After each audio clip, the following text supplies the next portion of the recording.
जय श्री कृष्ण। स्वागत है आपका सारथी त्रिशला के साथ। कैसे हैं आप लोग और घर में आपके सब कैसे हैं बताते रहा करिए, अच्छा लगता है।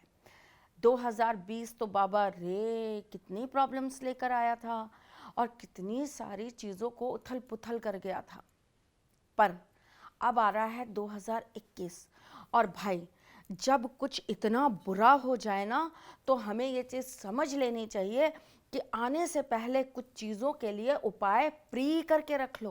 प्रीवियसली पहले ही अलर्ट हो जाओ, पहले ही चीज़ों के बिगड़ने से पहले उनको सुधारने के लिए खुद को सुरक्षित घेरे में खड़ा कर लो। वैसे भी 2021 में गुरु और शनि का जैसा एक दूसरे के साथ संतुलन चल रहा है, उस हिसाब से कर्म धर्म आधिपत्य योग बन रहा है। कर्म धर्म आधिपत्य योग इंसान को धर्म के रास्ते पे चल के कर्म में प्रगति दे देता है और साथ ही साथ में आपके कर्मों में सुधार दे देता है। लेकिन अगर आपके कर्म अच्छे नहीं है तो आप कितना भी धर्म के रास्ते पर चलते चलिए, शनि तो आपको दंड देने से मानेंगे नहीं। तो इसीलिए आपके साथ कुछ भी बुरा ना हो, उसके लिए मैं पहले ही आपको सब सारे उपाय चुपचाप बता देती हूँ, ताकि आपको कोई दिक्कत ना आए। कोई कुछ भी कहे, कोई कुछ भी करे, सारथी परिवार के लोग हमेशा सुरक्षित रहें और जो लोग हमारे परिवार से जुड़ते चले जाएं, वो हमारी बातों को मानकर अपने जीवन को सुरक्षित बनाते चले जाएं। तो चलो भाई, 2021 और जल्दी जल्दी जल्दी जल्दी लिख लो 21 ऐसे महा उपाय जो हम घर में करेंगे, आसानी से करेंगे, लेकिन अपने जीवन में सुधार करने के लिए इन उपायों को ज़रूर करेंगे। जैसे कि आप जानते हो कि 2021 पुष्य नक्षत्र के साथ चालू हो रहा है। मैंने इसके ऊपर एक स्पेशल एपिसोड बनाया है जो आपने शायद देख लिया होगा। तो चलो अब मैं आपको बताती हूँ 21 ऐसे उपाय जो आपकी हर समस्या का इलाज है। विवाह नहीं हो रहा, सबसे पहले तो वो लोग उपाय लिखिए जिनका विवाह नहीं हो रहा। अगर आपका विवाह नहीं हो रहा, जनवरी और फरवरी ये 2 महीने, क्योंकि इसके अंदर सकरात भी आएगी, गुप्त नवरात्रे भी आएंगे और बसंत पंचमी भी आएगी। तो जनवरी से आरंभ करिए, किसी भी दिन से किसी भी तिथि से आरंभ करिए। जनवरी से लेकर फरवरी एंड तक आपको ये नियम से पालन करके उपाय करना है। क्या करना है आपको प्रत्येक मंगलवार के दिन लाल कपड़े में बांधकर एक जटा वाला नारियल माँ दुर्गा जी के मंदिर में 5 चूड़ियों के साथ और साथ में थोड़ा सा सिंदूर, लाल रंग का सिंदूर चढ़ा कर आना है। दूसरा महा उपाय, आपको शिव जी के ऊपर शहद निरंतर रूप से चढ़ाते रहना है ताकि भोलेनाथ आपको प्रसन्न होकर अपने जैसा प्यारा सा, अच्छा सा, भोला सा वर प्रदान कर दें। तीसरा महा उपाय, आप अगर चाहते हो कि आपका मनवांछित जीवन साथी आपको मिल जाए तो उसके लिए आपको क्या करना है, मंगलवार और शुक्रवार 2 दिन हफ्ते में आपको ये कार्य करना है। आपको मंगलवार के दिन गुड़ चना जाकर आपको हनुमान जी के मंदिर में चढ़ाना है और शुक्रवार के दिन आपको देवी माँ के मंदिर में जाकर लाल रंग की चुन्नी चढ़ानी है। अब आ जाते हैं उन लोगों पर जिनका विवाह हो गया लेकिन विवाह के बाद वो अपने जीवन में बहुत परेशान है। उन लोगों को क्या करना चाहिए, बहुत छोटी छोटी चीज़ें बताने वाली हूँ जो आपको कर लेनी चाहिए। पहली चीज़, मंगलवार के दिन एक लाल कपड़े में बांधकर सौंफ अपने बेड के नीचे रख लीजिए। दूसरी चीज़, अपने घर में गूगल लोबान का धुआं ज़रूर देते रहिए, खास करके अपने बेडरूम में संडे के दिन तो ये कार्य ज़रूर करिए। तीसरी चीज़, अपने और अपने हस्बैंड के सिर पे से उसार कर काली राई आप हर शनिवार के दिन अग्नि में जला दीजिए। चौथी चीज़, अगर आप पति पत्नी के बीच में रिश्ता बहुत ज़्यादा खराब हो रहा है तो आप अपने बेडरूम के अंदर एक लाल कपड़े में फिटकरी और गुलाब का इत्र साथ में बांधकर टांग देंगे। कहाँ टांगेंगे, साउथ में टांग देंगे। आपके बेडरूम का जो साउथ एरिया होगा वहाँ पे टांग देंगे या छुपा कर चुपचाप रख देंगे। आपको अपने बेडरूम को लेकर एक और चीज़ करनी है। फ्राइडे के दिन आपको गुलाबी रंग के फूल लेकर आने हैं और अपने बेडरूम के नॉर्थ में लगा देने हैं और हर फ्राइडे को आपको उसको परफ्यूम, डीओ या फिर इत्र लगाकर सुगंधित बनाए रखना है। इस साल में आपको अपने बेडरूम के अंदर नीली काली 2 कलर की बेडशीट्स बिल्कुल भी नहीं बिछानी है। चलिए भाई, जिनका विवाह हो गया उनको भी बता दिया, जिनका विवाह होने वाला है उनको भी बता दिया। अब उन दाम्पत्य जीवन वालों के लिए बात करें जिन्हें संतान का सुख प्राप्त नहीं हो रहा है। आपको इस वर्ष में संतान सुख प्राप्त करने के लिए छोटे से लड्डू गोपाल या छोटी सी माता रानी आपके घर में आ जाए, उसके लिए आपको क्या प्रयास करने हैं। सबसे पहले तो शुक्रवार के दिन तोतों को हरी मिर्च खिलाना चालू कर दीजिए। अगर ये पॉसिबल नहीं है तो शुक्रवार के दिन किसी भी मंदिर में जाकर चिड़ियाओं को या कबूतरों को दाना डालना चालू कर दीजिए। अगर आप संतान सुख प्राप्त करना चाहते हैं, गोपाल सहस्त्र नाम का पाठ बिना सोचे समझे संक्रांति से चालू कर दीजिएगा और आप बसंत पंचमी तक लगातार रोजाना 108 बार गोपाल सहस्त्र नाम का पाठ करिएगा। आपके घर में लड्डू गोपाल ज़रूर आ जाएंगे। अगर आपको किसी तरह की फिजिकल प्रॉब्लम्स है जिसकी वजह से आपको संतान प्राप्त नहीं हो पा रही हैं, तो आपको क्या करना चाहिए, आपको किसी भी एकादशी के दिन गोपाल जी के मंदिर में जाके, मतलब कि ठाकुर जी के मंदिर में जाना चाहिए और वहाँ पर जाकर आपको एक लकड़ी के ऊपर अपनी मनोकामना लिखकर, लकड़ी के ऊपर आप मनोकामना कैसे लिखेंगे, मार्कर से भी लिख सकते हैं, सिंदूर से भी लिख सकते हैं, चंदन से भी लिख सकते हैं, पर एक लकड़ी का टुकड़ा होना चाहिए और मज़ा आ जाए अगर वो लकड़ी चंदन की हो तो।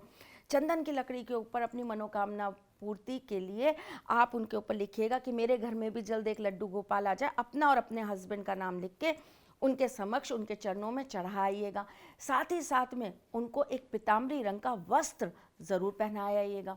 चलिए भाई, अगर आपको संतान की बहुत लालसा है या पुत्र की बहुत लालसा है तो आपको क्या करना चाहिए, आप जहाँ पर आटा चक्की होती है ना, जहाँ पर आटा पिसता है, उस जगह पर जाकर 1.5 किलो आपको वहाँ पर गेहूं और साथ में आधा किलो चने पिसवा कर ले आना है।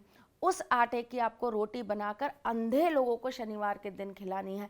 अगर आपके साथ में कितनी भी मेडिकली प्रॉब्लम हो, कितना भी आपको जीवन के अंदर कष्ट हो, आप ये उपाय करके देख लीजिए, आपके जीवन के कष्ट दूर हो जाएंगे और आपको संतान की प्राप्ति होगी ही होगी। अच्छी नौकरी या अच्छी पोस्ट पाने के लिए आप इस वर्ष में क्या उपाय कर लें, चलिए भाई वो भी बता देती हूँ। माँ काली के मंदिर में सिंदूर चढ़ाना चालू कर दीजिए। माँ काली के मंदिर में जाकर नींबू की माला चढ़ाना शनिवार के दिन चालू कर दीजिए।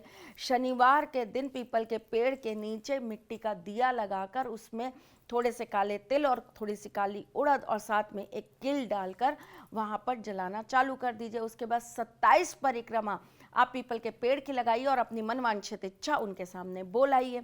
अगर आप ये चाहते हैं कि आपको प्रमोशन मिल जाए या आप ये चाहते हैं कि आपकी तरक्की हो जाए, आपका काम ना रुके, तो उसके लिए आपको क्या करना चाहिए, गणेश जी के मंदिर में जाकर उनके ऊपर सिंदूर चढ़वाना चाहिए और साथ में उनको प्रत्येक बुधवार को 7 बुधवार तक ये काम करिएगा। 7 बुधवार तक गणपति जी के मंदिर में जाकर दुर्वा की माला चढ़ाइए और पान के पत्ते के ऊपर उनको लड्डू का या मोदक का भोग लगा कर आइए।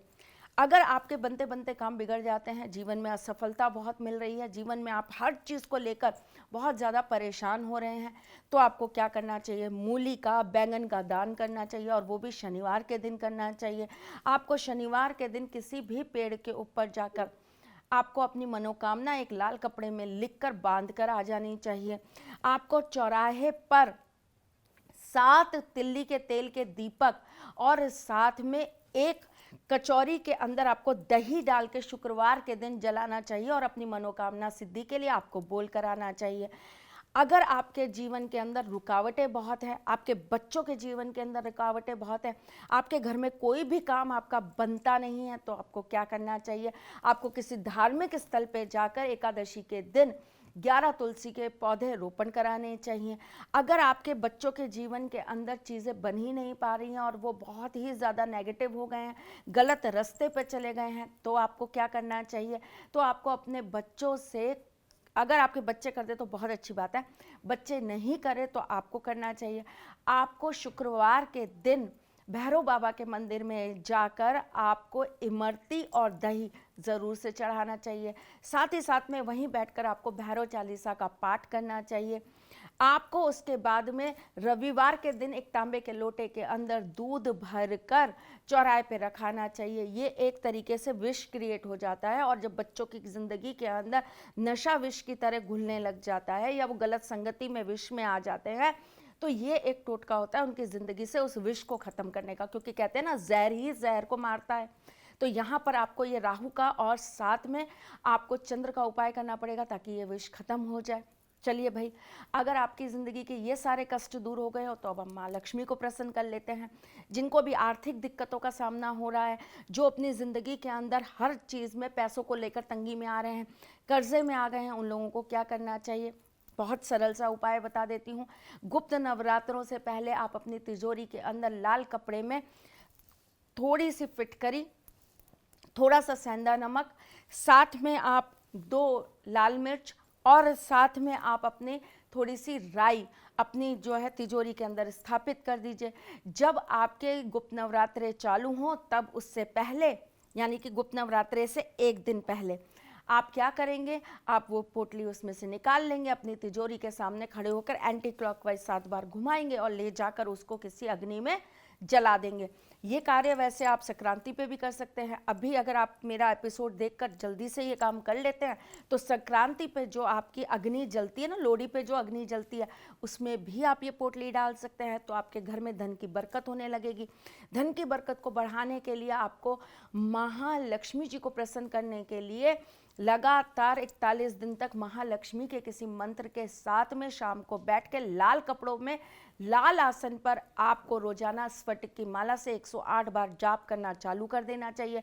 आपको गरीब बुजुर्ग औरतों को खाना खिलाना चाहिए, आपको उनका चरण स्पर्श करना चाहिए, आपको छोटी बच्चियों को खाना खिलाना चाहिए, उनका चरण स्पर्श करना चाहिए। अगर आप कर्जे में डूब गए हैं तो आपको मंगल ऋण हरता स्तोत्र का पाठ चालू कर देना चाहिए। मंगलवार के दिन हनुमान जी के मंदिर में जाकर एक लाल ध्वजा आपको लगा के आना चाहिए। हनुमान जी के मंदिर में आपको तुलसी की माला चढ़ा के आनी चाहिए और साथ में वहाँ पर बैठकर 108 बार राम राम का जाप करना चाहिए। आप अगर बहुत ज़्यादा पीड़ा में हैं और आपका कष्ट कहीं भी ख़त्म होने पर नहीं आ रहा है तो आपको लगातार 7 बार हनुमान चालीसा आपको 7 दिन तक पढ़नी चाहिए। अगर आपका काम बिल्कुल डूब गया है, आपकी दुकान बिल्कुल नहीं चल रही है, तो रविवार के दिन अपनी दुकान को खोलिए, उसके अंदर आप काली उड़द के 37 दाने डाल दीजिए। मंडे को आप अपने दुकान पे अच्छे से झाड़ू लगाइए, उसके बाद में आप वहाँ पे धूप बत्ती करिए और उसके बाद में नींबू मिर्च अपनी दुकान के आगे टांग दीजिए। ऐसा अगर आप लगातार 2 हफ्ते तक करते हैं तो आपकी बंद दुकान खुल जाएगी। अगर आपके कार्य में कहीं ना कहीं दिक्कतें पैदा हो रही हैं और आपको कोई रास्ता नहीं मिल रहा है तो बिना सोचे समझे आप एक काम करना चालू कर दीजिए। आप गुरुवार के दिन विष्णु सहस्त्र नाम का पाठ करना चालू कर दीजिए और साथ में आप एक हल्दी के डिब्बे के अंदर चुपचाप, हाथी होता है, ठोस हाथी आपको मिल जाएगा मार्केट के अंदर चांदी का, ठोस हाथी ले लीजिए, हल्दी के डिब्बे के अंदर उसको चुपचाप रख दीजिए और उस डिब्बे को पीले रंग के कपड़े से बांधकर आप अपने मंदिर में स्थापित कर दीजिए। 3 महीने के अंदर अंदर आपके सारे कष्ट छूमंतर हो जाएंगे और आपके जीवन में बरकत होने लगेगी। कुछ और विशेष चीज़ों को आपको ध्यान रखने की ज़रूरत है, जिसके बिना आप कोई भी उपाय करें आपका कार्य लगेगा ही नहीं।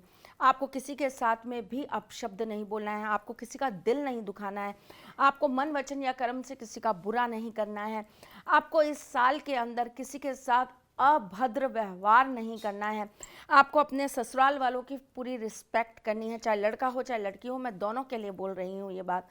बुजुर्ग हैं, बड़े हैं, माँ बाप हैं, जैसे आपके माँ बाप हैं वैसे वो भी माँ बाप हैं, तो दोनों का सम्मान बराबर से करिए, तभी आपके जीवन में सफलता आ पाएगी। माँ बाप के पाँव छूते रहिए, उनका आशीर्वाद प्राप्त करते रहिए। किसी एकादशी के दिन ठाकुर जी के मंदिर जाइए, वहाँ पर जो बड़ी बुजुर्ग औरतें होती हैं उनके चरण स्पर्श करके उनसे आशीर्वाद ज़रूर लेकर आइए। हिजड़े को दान करते रहिए, अगर हो सके तो हिजड़े से आप अपना आशीर्वाद प्राप्त करते रहिए। छोटे बच्चों को कुछ ना कुछ खिलाते पिलाते रहा करिए, उनको अच्छा लगता है अगर हम उन्हें कुछ देते हैं, वो सबसे ज़्यादा खुश होते हैं। और प्रकृति को थैंक्स करते रहिए, अपने गुरुओं का सम्मान करिए, धर्म का पालन करिए, सत्य की राह पर चलिए और अच्छे विचार अच्छे कर्म रखिए। नेगेटिव थॉट्स दिमाग में से हटा दीजिए, डिप्रेशन को उठाकर बाहर फेंक दीजिए। जिंदगी के अंदर कोई भी चीज़ ऐसी नहीं है जिसे हम संभव ना कर पाए, बस अपनी सोच को मजबूत बना लीजिए, हर असंभव चीज़ भी संभव हो जाएगी। इस 2021 में हम बहुत सारे बदलाव लाएंगे, इस संकल्प के साथ, इस मनोकामना के साथ हम ईश्वर से अपना आशीर्वाद प्राप्त करते हैं और कुछ नया करने के लिए हम एक दूसरे का साथ यूं ही निभाते रहते हैं। जब जब आप हारोगे मैं आपका सहारा बनूंगी और जब जब मैं टूटूंगी आप मेरा सहारा बन जाना।